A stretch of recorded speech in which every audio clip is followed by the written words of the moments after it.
Una vez que ya sabemos qué son las transformaciones de fase y cuáles son los parámetros básicos que tenemos que conocer o qué información nos puede dar, cómo es un diagrama de fases, algunos conceptos muy básicos que veíamos en el vídeo anterior, ahora podemos abordar la siguiente parte que es, bueno, y puesto que las transformaciones de fase son universales, pueden darse en todos los sistemas, todas las transformaciones de fase son del mismo tipo, pues evidentemente no. Bueno, más allá de eso, nosotros siempre, los humanos, necesitamos clasificar las cosas. Es una tendencia natural, a veces es buena, otras veces no es tan buena, pero lo cierto es que tenemos la tendencia de clasificar todo, nos resulta más fácil. Entonces podemos hacer de casi todo se pueden hacer clasificaciones según diferentes formas de entender las cosas. En el caso particular de las transformaciones de fase, podemos hacer una clasificación que esté basada en la termodinámica, conceptos termodinámicos, en los parámetros potenciales termodinámicos como los que hemos visto, o podemos fijarnos en cuál es el mecanismo que está operando detrás de esa transformación de fase. En el primer caso, es la descripción termodinámica, podríamos decir, se debe a Ehrenfest, fue desarrollada sobre todo por Ehrenfest en el año 1933 y dio origen a un concepto que es el concepto de orden de la transformación.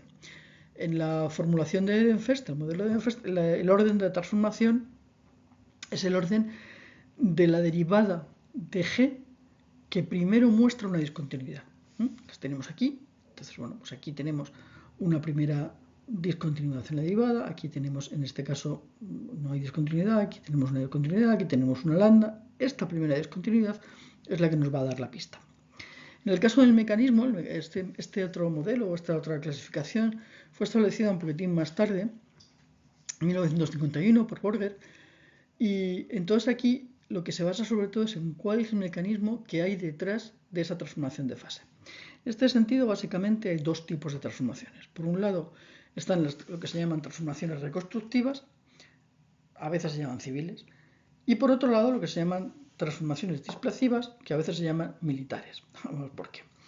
En el caso de las reconstructivas, implican una reorganización muy importante a veces de la estructura cristalina. Requieren difusión, ¿no? Por tanto van a ser mucho más lentas. Y se llaman también por eso difusionales o a veces civiles, porque son mucho más desordenadas. Y un ejemplo es la transformación de grafito a diamante, por ejemplo. Las transformaciones displacivas no requieren ruptura de enlaces, ni requieren grandes cambios estructurales, ni requieren difusión, sino que lo que se produce en el momento de la transformación son pequeños cambios, pequeñas distorsiones en los enlaces, pero muy ordenadas. Precisamente porque son muy ordenadas y porque todos esos pequeños cambios en los enlaces se producen simultáneamente en todos los enlaces, es por lo que se llaman transformaciones militares, o no difusivas también a veces, y un ejemplo es la austenita a martensita, que son dos fases, en particular del acero, pero puede haber otros sistemas que tengan fases martensitas y austenitas, aunque inicialmente se describieron en los aceros. Bueno, recordamos las relaciones de estado y recordamos que relacionaban variables intensivas con variables extensivas. Tenemos aquí la fórmula general para una variable intensiva, una variable extensiva y una variable intensiva. Se describían así y tenemos, en este caso, pues para diferentes tipos de sistemas, un sistema de hidrostáticos ya sabemos que la variable intensiva o la coordenada intensiva es la presión. La coordenada extensiva es el volumen. En el caso de un hilo sometido a tracción o a compresión, un hilo deformado, pues estaríamos hablando de fuerza y longitud. En el caso de una película superficial, estaríamos hablando de tensión superficial y de área o de recubrimiento. Fuerza electromotriz y carga para una celda eléctrica, etc. ¿Vale? Podríamos estar definiendo diferentes sistemas. Y en función de ese sistema que nosotros elijamos, vamos a poder escribir una ecuación de estado, la más conocida de todas, la ecuación de los gases ideales, P por V igual a N por R por T, donde la variable V es la variable extensiva, la variable P es la variable intensiva, y a partir de ahí sabemos escribir nuestras ecuaciones de estado y sabemos definir, por ejemplo, la dilatación en volumen, o sabemos definir la compresibilidad isoterma. También, si nos vamos en vez de este sistema a un sistema un poquito menos conocido, pero que va estando más cerca del contexto de esta asignatura, en la física de los materiales, pues vamos a ver un hilo tensionado. En este caso estábamos hablando de una coordenada intensiva como la fuerza, una coordenada extensiva como la longitud, pues entonces tendremos unas ecuaciones de estado que vendrán definidas por estas relaciones. De nuevo, en lugar de hablar de una dilatación volumen, hablaremos de una dilatación lineal. En lugar de hablar de una compresibilidad isoterma, estaremos hablando de un módulo de Young isotermo. Pero podemos tener, para cualquier otro sistema, podríamos ir sacando todos los parámetros del sistema. Bueno, esto también ya lo conocéis, es un recordatorio de cómo relacionar los potenciales termodinámicos con las relaciones de Maxwell. Nos aparece el concepto de energía interna como la energía de configuración del sistema en un estado determinado, principio bajo fuerzas conservadoras. Es la energía contenida dentro del sistema, en fin, todas esas cosas que ya sabéis de termodinámica, y sabéis que mediante las transformaciones, lo que se conocen como las transformaciones de Legendre, llegamos a los otros potenciales termodinámicos, que son la energía libre de Helmholtz, que también tendrá bastante importancia, la energía libre de Gibbs, que ya hemos visto que en el caso particular de las transformaciones de fase juega un papel fundamental, o la entalpía. Bueno, con esto se podrían construir todas las relaciones de Maxwell, ya es el truco este del good physicists have studied and very fine teachers. Entonces, bueno, pues vamos viendo si la flecha apunta de hacia afuera hacia la variable natural es positivo, si no es negativo, en fin, estos truquillos mnemotécnicos que os habrán contado seguramente cuando habéis estudiado termodinámica, y que son simplemente eso, truquillos mnemotécnicos, no tienen ningún misterio, ¿vale? Bueno, pues cuando tenemos una transición de primer orden, estamos ahora, por tanto, en el modelo de Ehrenfest, cuando tenemos una transición de primer orden, decíamos, el orden de la transición viene indicado por el orden de la primera derivada en la que experimente una discontinuidad. Bueno, pues vamos aquí, efectivamente, hay cambios de entropía, hay cambios de volumen, y las derivadas de primer orden de la función de Gibbs son las que cambian discontinuamente. Aquí las tenemos. La entropía, y aquí las tenemos, el volumen. Son las dos que cambian. Entonces, bueno, pues podríamos establecer, en este caso, la ecuación de Clausius-Clapeyron, que es la que conocéis y habéis utilizado en los sistemas más básicos. Por ejemplo, el líquido gas o el sólido líquido en el agua. Y podríamos con esto determinar el calor latente de fusión, que veíamos antes que era ese salto que hay entre la energía, la entalpía de la fase de una fase y la entalpía de la otra fase. Si nos vamos a transiciones de orden superior, entonces lo que vemos es que no hay cambios ni en la entropía ni en el volumen, y que son las derivadas de segundo orden, o superior, depende de lo que corresponda, de la función de Gibbs, las que experimentan ese cambio brusco. ¿Cuáles son esas derivadas de segundo orden de la función de Gibbs? Pues en un sistema como el que estamos, el más fácil que podemos tener, el PVT, pues serían menos C sub P partido por T, sería beta por V, la compresibilidad, y sería menos kappa por V. Y podríamos establecer de nuevo las ecuaciones de Ehrenfest, donde de nuevo tendríamos algo parecido a lo que teníamos aquí para el calor latente de fusión, aunque no es exactamente lo mismo.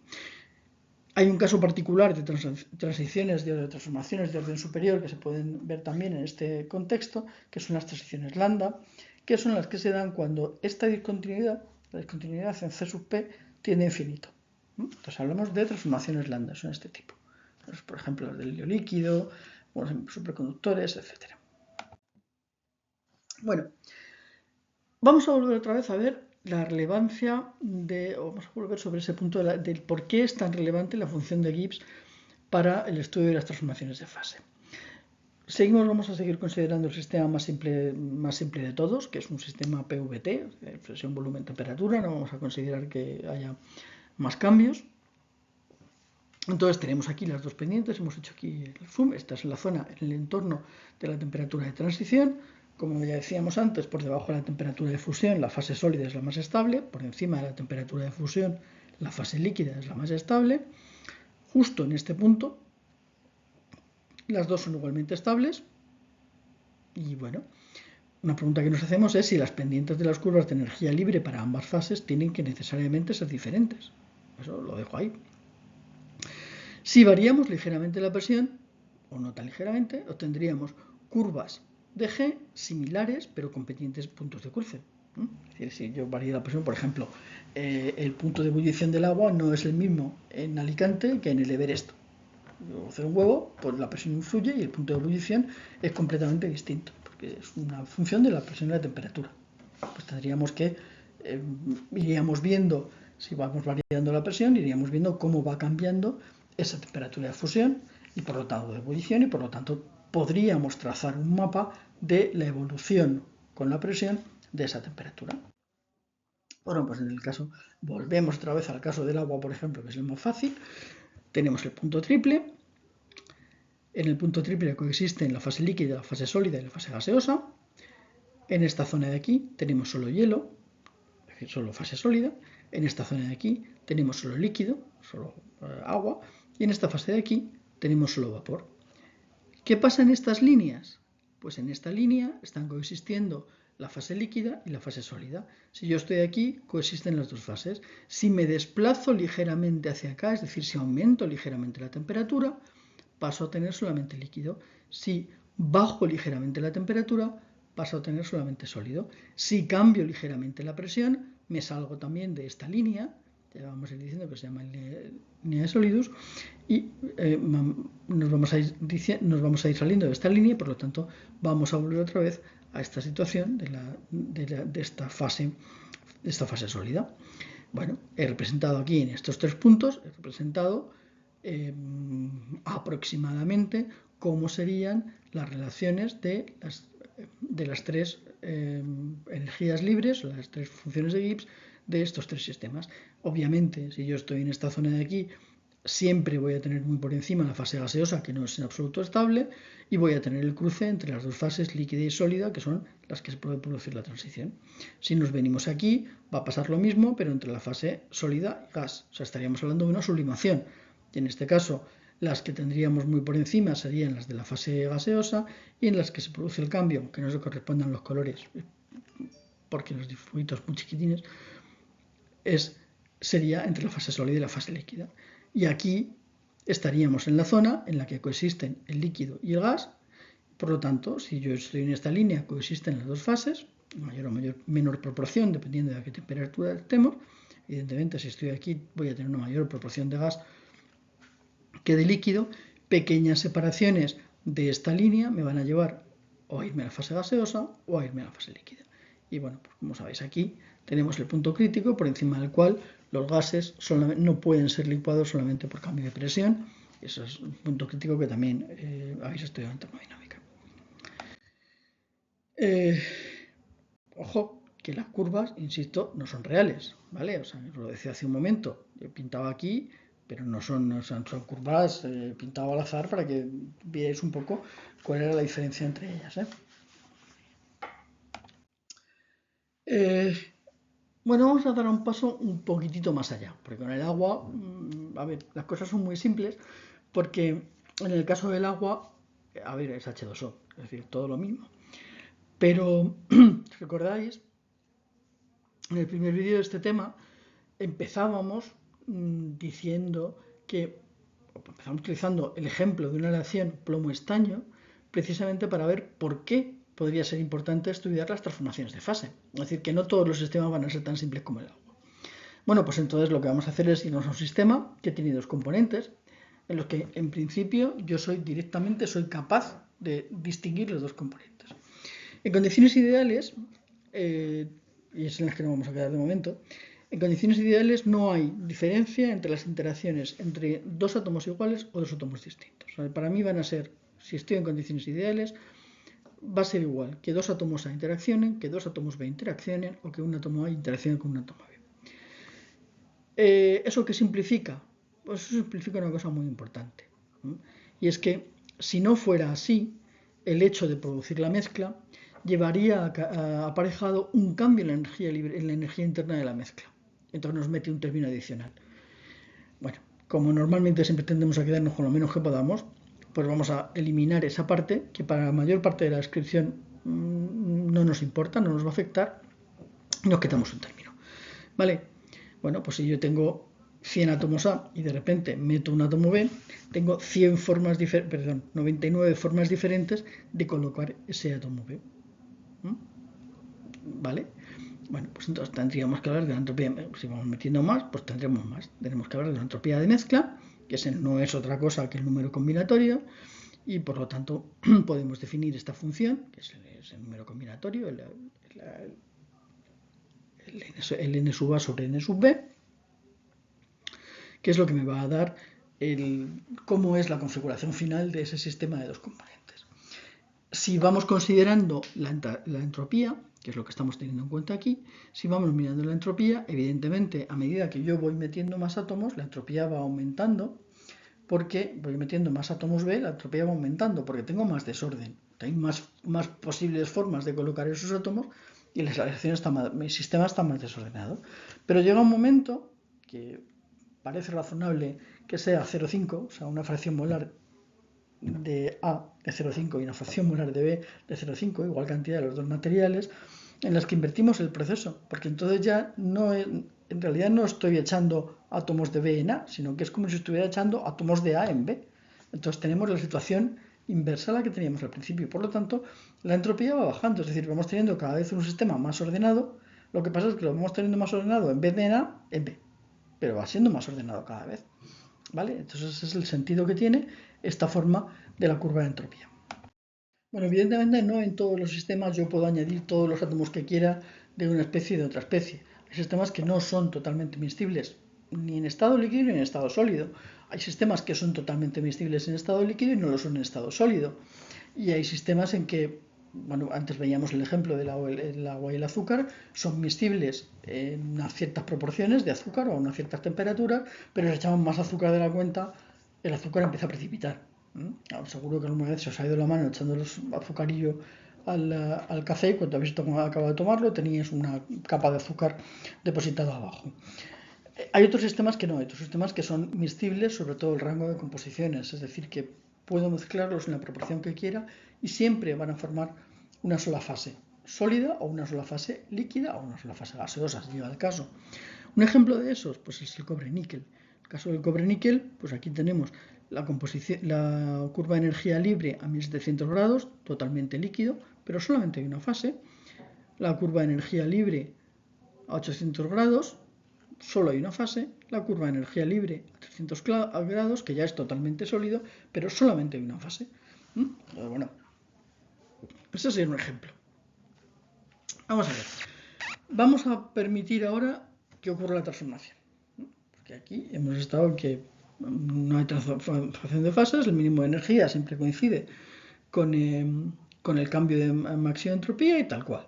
Pero ahora vamos a complicar un poquito las cosas y vamos a permitir que sí que ocurra la transformación. Cuando se produce la solidificación, siempre hay un cambio en la energía libre, que es obviamente la fuerza impulsora de esa transformación, ya lo hemos dicho.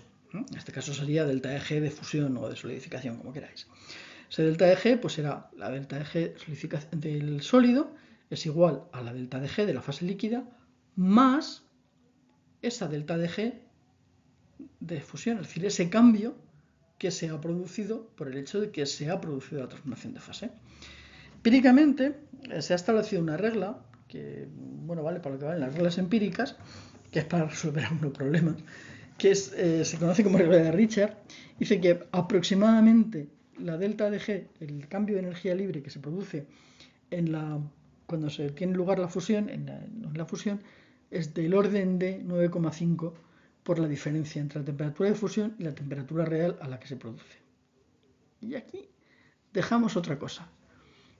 ¿Por qué estoy hablando yo de una temperatura de fusión y de una temperatura real? Estamos diciendo que la transformación de fase se va a producir a la temperatura del cambio de fase.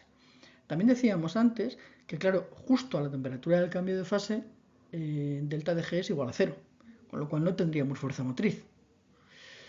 Bueno, pues a lo mejor esta segunda temperatura que estamos introduciendo, que es la temperatura teórica, digamos, de fusión del material y la temperatura a la que se produce la transición, a lo mejor eso nos da luego alguna pista de qué es lo que está pasando.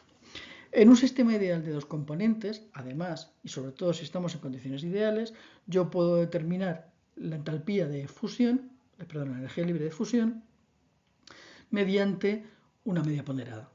La regla de la palanca, que no es más que una media ponderada, es decir, la energía de fusión, la energía libre de fusión, es igual a la fracción molar de A por la energía libre de fusión de A más la fracción molar de B por la energía libre de fusión de B. Vamos a ver un caso simple. En un caso muy simple, como es este que tenemos aquí, tenemos una aleación de cobre-níquel, que decíamos antes es de las aleaciones de los sistemas que son totalmente miscibles. El sistema está muy cerca de la idealidad y además son totalmente miscibles tanto en estado líquido como en estado sólido. La temperatura de fusión para cobre y níquel son relativamente distintas, son 1356 para el cobre y 1723 para el níquel en grados Kelvin, y por lo tanto yo puedo determinar, trazar las energías libres de fusión, las energías, determinar la delta G de fusión, esta expresión, y aquí hemos representado por una parte la energía libre en kilojulios partido por mol frente a la temperatura, y aquí lo estamos representando frente a la composición. Estamos haciendo dos versiones distintas, una frente a la de los dos materiales, el cobre y el níquel, y en este caso lo que estamos haciendo es representarlo frente a la composición, es decir, una cierta cantidad de cobre y de níquel y a diferentes temperaturas. Bueno, si yo soy capaz de hacer eso, puedo determinar las condiciones de equilibrio, es decir, cuál es la fase más estable a diferentes temperaturas. Lo que hacemos es, vamos haciendo esto, vamos representando para cada composición, vamos representando esos cambios de energía libre. En este caso, la temperatura está por debajo de la temperatura de fusión de ambos componentes y por lo tanto, pues solamente tengo esta fase sólida, ¿vale? Perfecto, porque está el mínimo más mínimo de todos. Aumentamos un poquito la temperatura y en este caso llegamos a una situación en la que la temperatura está por encima de la temperatura de fusión del cobre, pero por debajo de la temperatura de fusión del níquel. ¿Qué es lo que vemos? Pues lo que vemos es que cuando tenemos mucho cobre, resulta que es la fase líquida más estable. Cuando tenemos menos cobre, es decir, cuando ha aumentado la fracción molar de níquel, es la fase sólida la más estable. Es decir, que aquí tenemos un punto en el que se va a empezar a producir estas aleaciones que son ricas en cobre, van a empezar a fundir o a solidificar si estamos bajando la temperatura. Así que aquí tenemos una situación en la que la energía libre del líquido es menor que la del sólido para composiciones ricas en cobre y por lo tanto solo tenemos una fase líquida. Tenemos una situación en la que la entalpía libre del sólido es menor para composiciones que sean ricas en níquel y por tanto tenemos una fase sólida simple, pero tenemos un punto, que es este punto X, en el que las dos fases van a coexistir. Es decir, tenemos una parte que está sólida y una parte que está líquida. Lógicamente, la parte líquida, por lo que venimos diciendo, será más rica en cobre y la parte sólida será más rica en níquel. Es decir, tenemos dos fases, una fase líquida y una fase sólida, que tienen dos composiciones diferentes. Recordad, nosotros habíamos partido de una aleación de una composición fija, ¿vale? Y ahora tenemos dos fases distintas, cada una con una composición diferente. Seguimos calentando, nos vamos ahora a una temperatura que está por encima de la temperatura de fusión del níquel. Pues ahora, si nos vamos a una temperatura por encima de la temperatura de fusión del níquel, es la fase líquida la que siempre es la más estable y por tanto solamente vamos a tener otra vez una fase líquida. Y de nuevo vamos a tener una fase líquida que va a tener la misma composición que la fase sólida inicial, porque la masa se conserva, la masa de cualquiera de los dos elementos. Y como solo tengo una fase, todo el níquel que tenía y todo el cobre que tenía tiene que estar en la fase líquida. Es decir, que pasamos por una situación en la que tenemos no sé qué, X cobre y níquel. Después pasamos a una situación en la que tendremos Z cobre, Z' níquel, y después volvemos a una situación en la que volvemos a tener X cobre y níquel, pero esta vez en estado líquido. Bueno, si repetimos este proceso para muchas temperaturas, lo que vamos a poder obtener es un mapa de las fases que se estabilizan a cada una de las temperaturas a las que estamos trabajando. Igual que teníamos para el agua, igual que tenemos para cualquier cosa. En este caso, fijaos que vamos a ir viendo diferentes puntos. Los diferentes puntos, aquí solo tenemos la fase sólida estable, aquí tenemos ya una zona en la que la fase líquida es más estable y otra zona en la que la fase sólida es más estable. Aquí tenemos lo mismo, una fase líquida más estable, una fase sólida más estable, pero distintas, con un punto diferente, y aquí tendríamos solo una fase líquida estable. ¿Qué es lo que tenemos aquí?